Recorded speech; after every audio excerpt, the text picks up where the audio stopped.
Hi friends, today we discuss another important topic in the law of the sea, that is the continental shelf. It also be called as the theory of continental shelf. So as you know that up to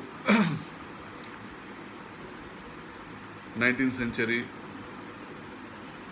the sea ocean waters are not considered as a much importance by the world countries. They thought that the sea water consists of only fishes or whales. But because of the advancements made in the science and technology, resulted into knowing the fact that sea is consisting of lot of resources. So the coastal states which is having the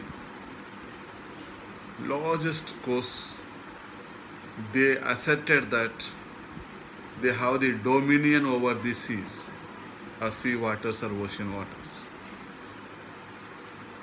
You know that day by day, because of the number of factors, the sea waters are expanding.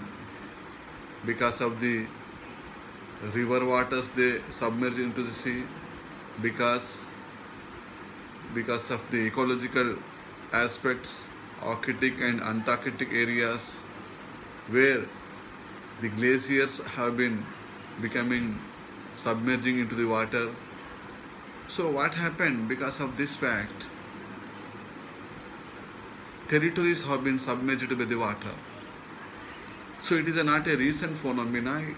This is since a long time this is happening. So territories have been submerged by the sea waters.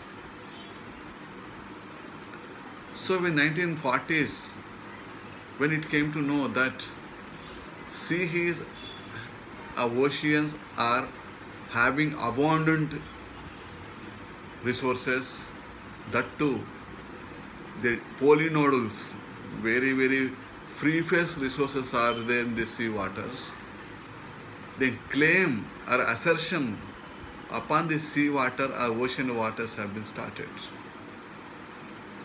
First time, the Henry Truman, that also be called the Henry Truman Doctrine, who was the president of United States of America in 1940s, he claimed that they have the exclusive right over the continental shelf. To understand the continental shelf, I show you one diagram, you can understand it. One picture.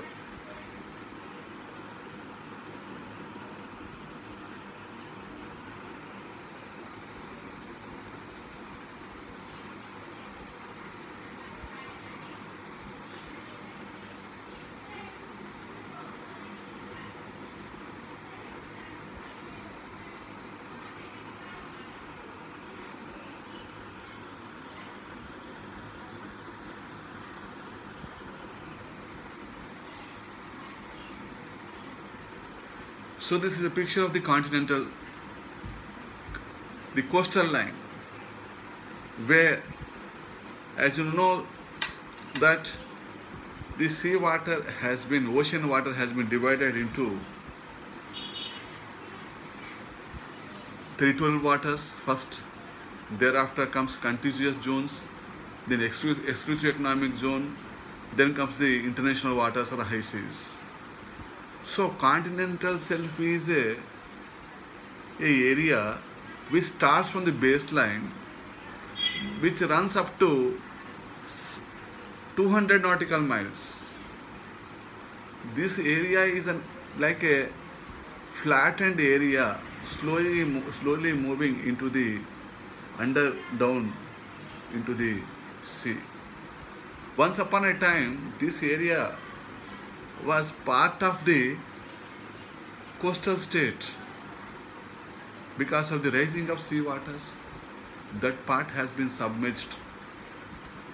And that area where the continental shelf is there, in that area, innumerable polynodules have been there, very valuable. Around 37 to 40 polynodules, even more than that of the diamond. Such kind of value is there to the polynodules. So states have been started claim. In 1945, the theory of Henry Truman came into picture, and America declared that all the continental shelf belongs to it. It is followed by Mexico, Panama, and some other states. So there is no limit. How extent, that is not mentioned by the America and other countries. So they simply declared, promulgated that entire sea belongs to sea continental shelf belongs to them. So things are like this. In 1958, as you know that this is a year, a remarkable year for in this year, the Geneva Conference on the continental shelf was held in 1958.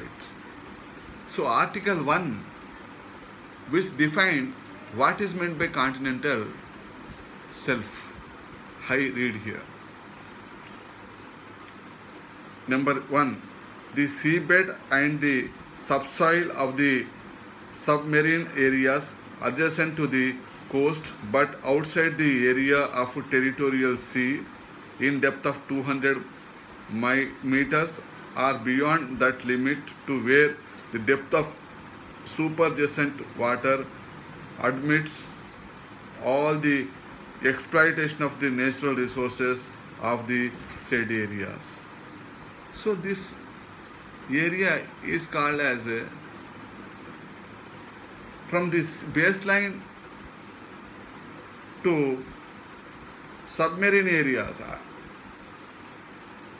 including which is there in the territorial waters, territorial sea, up to 200 meters depth, that could be called as a continental shelf. Then B runs to the seabed and subsoil of the similar submarine areas adjacent to the coast of the island. So whatever areas which are there in the seabed and subsoil, that also be declared as a continental shelf. But the definition is given wide definition to continental shelf. It has received a lot of criticism from the many quarters. Then it has instead of removing the problems, it has created more problems, and things are like that. Another important aspect is happened, that the Article 3rd of the UN Conference on the Law of the Sea, which has conducted in 1958 in 11 sessions, where also it was discussed what is the limit of the continental shelf. So they brought a new aspect which stated that continental shelf should have natural prolongations of its land territory to the outer edge of the continental margin, or to a distance of 200 nautical miles from the baselines from which the breadth of the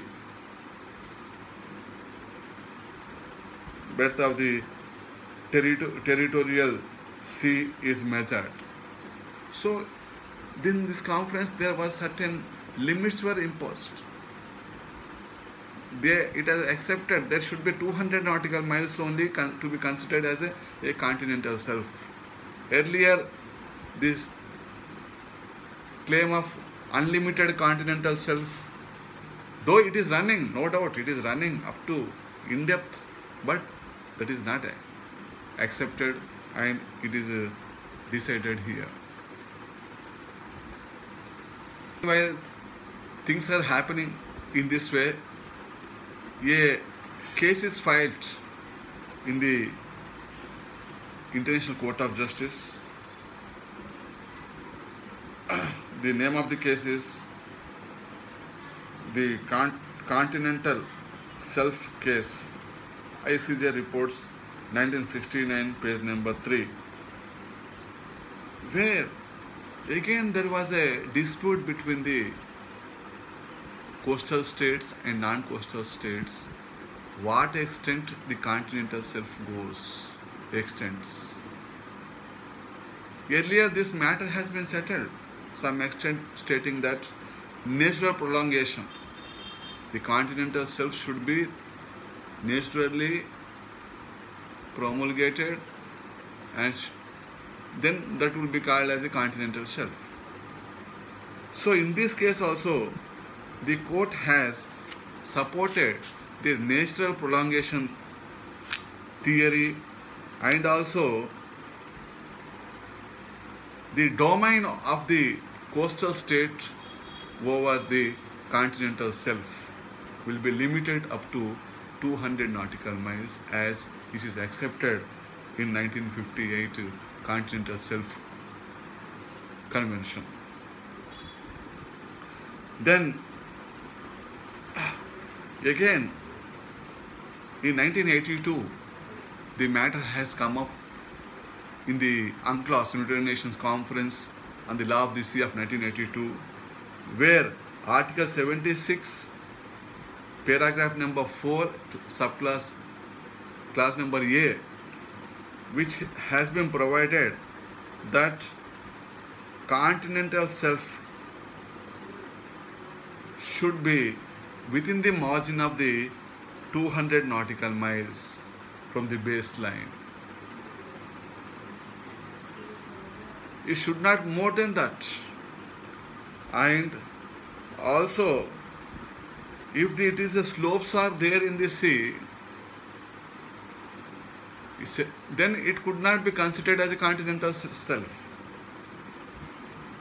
So with this, the matter has been permanently settled. Now, a commission was constituted by the UN Convention on the Law of the Sea of 1982, that is called as the Continental Shelf Commission, where the states have not to pay anything if they are exploiting the resources upon the continental shelf within the 200 nautical miles. If they wanted to exploit the beyond the 200 nautical miles, they have to pay certain payments to them under Article 82 of the Convention on the Law of the Sea of 1982. So, because as on today also, the convention holds good and things are happening in this way. Because continental shelf, as I told you, plays very important part in the Law of the Sea principles. Why? Because it contains a comprising of lot of important polynodules. The day will come, we will see, the things which are there in the earth will deplete it. Then man will have to go to the sea. There lot of resources are there still which are not exploited, because exploiting the continental shelf is a very easy process. Why? Because it is very near to continent. Once upon a time it was a continent. Because of the increase of water levels, that has been submerged in the sea or oceans. So things which are there at the near to the baseline can be exploited very easily, and The day will come when, after complete depletion of the resources on the territory, a mass upon the our world, we have to go to continental shelf areas. Already lot of modules, polynodules have been unearthed. Things are going on, unearthing process is going on. But these are the resource, very big resource or asset to the world. Thank you.